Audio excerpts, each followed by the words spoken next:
ঘাটে কোনো টোল দিব না, কোনো টোল থাকবে না। আগে ছিল 1 টাকা, এখন হয়েছে 2 টাকা। জনগণকে আপনারা কি পেয়েছেন? জনগণ কি আপনাদের কথায় উঠবে আর বসবে?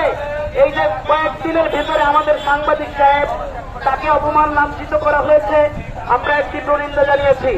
এবং আমাদের এই রূপসা বাজারের একজন দোকানদার, তাকে অপমানিত করা হয়েছে। আমরা কি এই অপমানিত হতে থাকবো সব সময়? আমরা এই অপমান লাঞ্ছিত এ সমস্ত থেকে আমরা মুক্তি চাই। আমরা প্রশাসনকে স্পষ্ট ভাষায়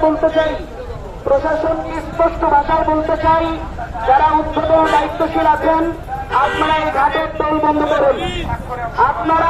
টোল বন্ধ করুন। ট্রলারের মাঝিরা, এই যে ট্রলারের, বিশেষ করে ট্রলারের কিছু কিছু মাঝিরা জনগণের সাথে দুর্ব্যবহার করছে, আপনারা এগুলো বন্ধ করুন। যদি বন্ধ না করেন, আজ আমরা মানববন্ধনের মধ্যে দাঁড়িয়ে আছি, আগামীকাল হয়তো আমরা মানববন্ধনে থাকবো না।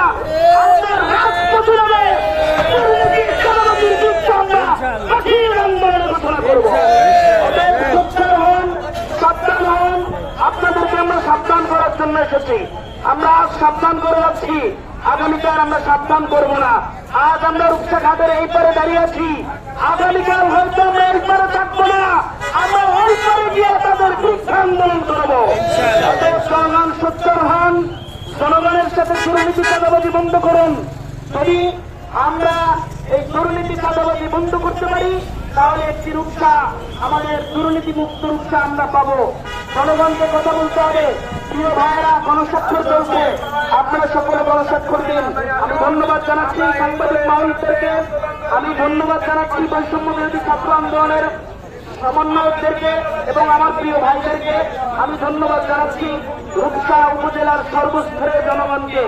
আজ জনগণ ঐক্যবদ্ধ হয়ে এই দুর্নীতি চাঁদাবাজদের বিরুদ্ধে এই রুখে দাঁড়িয়েছে।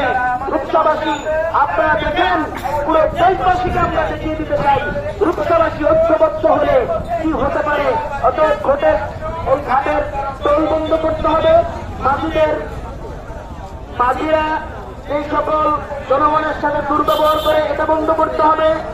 এবং আমাদের এই যে রূপসা ঘাটে ট্রলারের যেসব যাত্রীরা যায়, এই ট্রলারের যাত্রীদের বিশেষ করে 25 জন যাত্রীর জায়গায় 30 জন যাত্রী নেয়, এই অনিয়মটা বন্ধ করতে হবে। বিশেষ করে আমাদের আজকে মূল দাবি হলো রূপসা ঘাটে আর কোন টোল আমরা দিব না। আপনারা সবাই একমত?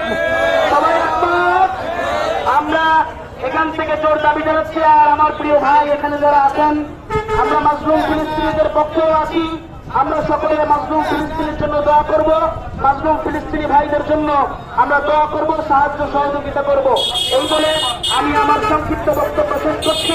ওয়া আখিরু দাওয়ানা আলহামদুলিল্লাহি রাব্বিল আলামিন। আসসালামু আলাইকুম ওয়া রাহমাতুল্লাহ।